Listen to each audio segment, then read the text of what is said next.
This is a Pinright Shakedown.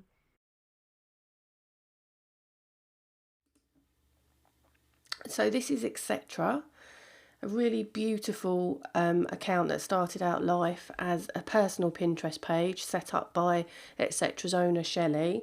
Had really lovely pictures on it, as you can see from this, and it had already been set up beautifully, so it was a shame not to carry on with that. So we've actually converted it over to a business account, and you can learn how to do that on the blog. There's an article on there, and it is really easy. So going through this account from the top, Shelley's got the logo in there, all the right sizes. That looks brilliant. The name is great. What I might suggest with the name is actually that there's some sort of explanation in the title of what you're actually selling, so that if people come across it, they know what it is. So it would be maybe Etcetera dash mid-century modern furniture. The website is linked up. It's not actually verified at this point, and that is something that I would suggest that you did do. Twitter is connected, and you could connect Facebook as well, although obviously you can only connect Facebook to a private account, so that's okay if you're happy to have your customers actually able to click through to your personal Facebook account. If not, it's best to leave that one off.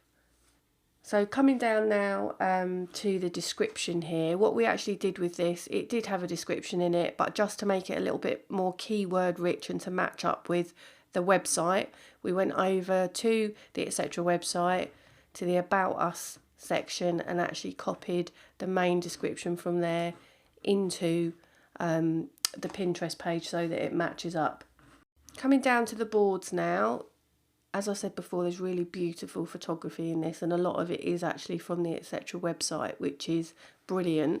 Going down, looking at the names, some of them have got Etcetera in the title, some of them haven't. That's something that I would give some continuity throughout all of the titles, and also to think about keywords in the titles as well. I mean, obviously when you go onto Pinterest, you're not likely to search etc. People are more likely to search terms for things that they're actually looking for, like mid-century modern Danish furniture, kitchens. So it's just being consistent with the keywords throughout and thinking about what kinds of things people are going to be looking for and put those into the title of the board. It's really nice to have creative names, and I think when you've got a huge following, you can get a bit more creative because people are going to come to your page and look at your pins anyway. But when you're starting out, you really need to think about what people are going to be searching for. So again, with this one here, our home, that's quite self-explanatory, but you might want to put some words in there that are going to be things that people are going to be searching for as well. So I would suggest just going through the boards and actually making all of the titles consistent throughout. The thing I'd start thinking about is actually the main purpose for your business of having a Pinterest account. It's really important to pin that down from the beginning, and really you're going to be thinking about whether it is just to raise your profile and give you more exposure, or is it because you want to drive more traffic to your website?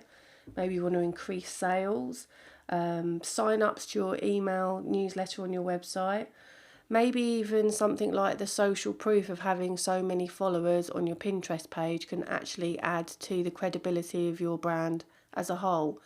So it's really important up front to think about what you actually want having a Pinterest business account to do for your business.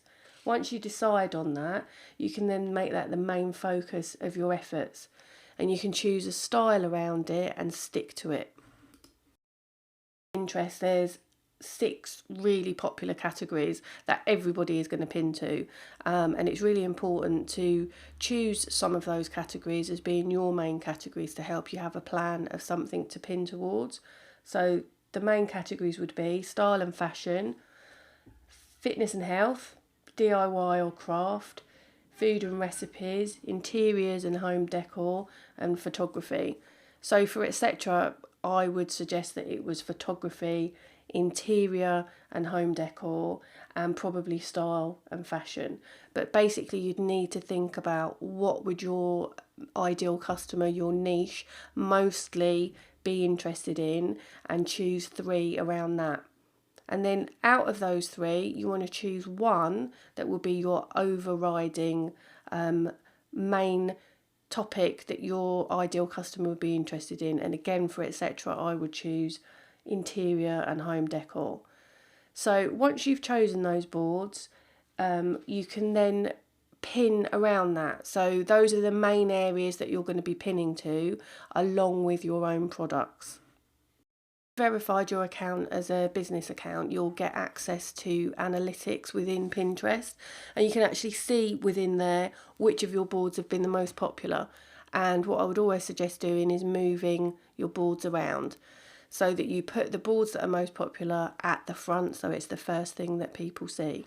So just to show you how that works, you get the little hand come up, you click and hold the mouse down, and you can actually move the boards around.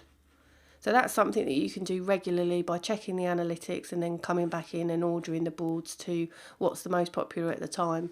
I'd always suggest having your main products on one board right at the beginning so people can find them very easily, and then you want to be having the boards that you've chosen as being your main popular topics within Pinterest. So for this one, you'd have a board for home decor and interiors.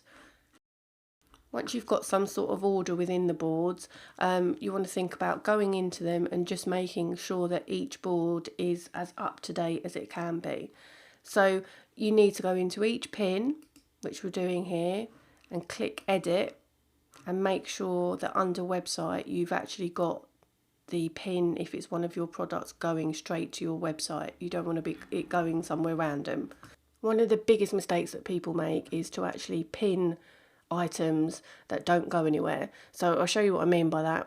Just clicking on this board here, where you see it says uploaded by user. What that means is Shelley here has actually uploaded a picture, which is a very nice picture, but actually when you click on it, it doesn't go anywhere. It's just the picture, so that's actually a bit of a wasted opportunity to send people to your website. That happens because you've done it from your phone, and you might not be able to edit the pin where you are, but you can always go back in and do it just by clicking the edit button here. You click that, and then within the website space you would actually just type in there your website. You can make it your website in general, or you could put a specific URL there to take them to a particular page. So another thing that I'd suggest with this account is to actually go back in to all of the pins that already exist and just look at what's relevant and what's not relevant. Because it started out life as Shelley's personal account, there could be a lot of things that she could just move out and put into secret boards that don't necessarily need to be there for her clients. So that's something that I'd do, I'd go through and have a bit of a clear out. So also going through the boards, you could look at actually having customised board covers. In the case of Etcetera, we've actually set some up. So I'm going to show you how to do one, and then I'll pause it and come back and show you all of them when they're finished. So you would just go into the board and click edit. And then under here, under the word cover, you've got a button that you can click that says change. You click that, and you can actually scroll through until you find the image that you want, or you can upload a new image as a pin. So for this one here, we've already set one up with the letter E.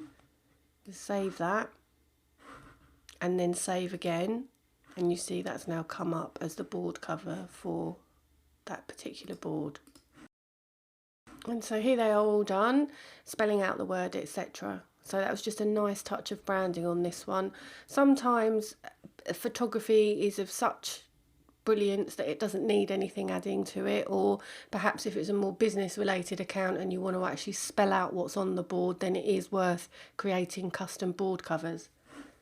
Suggestions that I'd also make, if you're going into these actual boards here, if you click on this one here, I would just go through and make sure that every single description on every single pin is actually got the proper keywords in it that people might be searching for, but also tells you something interesting about it as well. So it's not just stuffed with keywords, but is actually a description. So probably those have been done on the website, so you can maybe just copy and paste them off of there and put them in. So if we go into this one here, just click the edit button, You could actually add a specific page where you want the pin to point to, rather than just Etcetera online as a whole. It could actually point to the page that that pin is on. And then just to always make sure that the description is as full as it can be, bearing in mind that obviously beyond this point people aren't going to see what's there unless they scroll, so making those important keywords at the start part of the description. Also within each board itself, to actually edit the description and make sure that the board is set under a category. So this one here hasn't been set, it's just set to other. Because this is furniture and home decor, then we want to actually make sure that it's categorised under that. So we just click home decor. Make sure the description's as full as it can be, so that if people are doing searches, that this is going to come up within the board searches for them to find it. And then just click save. So it's just a case of going back through and making sure every single board and every single pin has got that done. And then going forward, you'd pin to your new boards that you've set up with your new titles. All the pins would be in there. You'd make sure absolutely everything that you uploaded yourself was actually pointing to your website to make sure that you get the traffic. Something that's worth pointing out as well is when you're pinning etiquette really is that you don't just pin your own products. And on this account, that's definitely not what Shelley's done. Shelley is pinning other people's products as well. If you think of a ratio of about 80 to 20, so if you're talking about 10 pins, for every 10 pins that you pin, 2 of them should be your products and 8 of them should be other pins that you're pinning. So in summary, this is a really lovely account. I think adding in all of what we've talked about will mean that there'll be a lot of traffic going to the Etcetera website, and those followers are not going to be wasted. So seeing it move from 150 to 1,112 in 2 days was amazing, and I'm sure it's just going to skyrocket from now after all of those changes are made.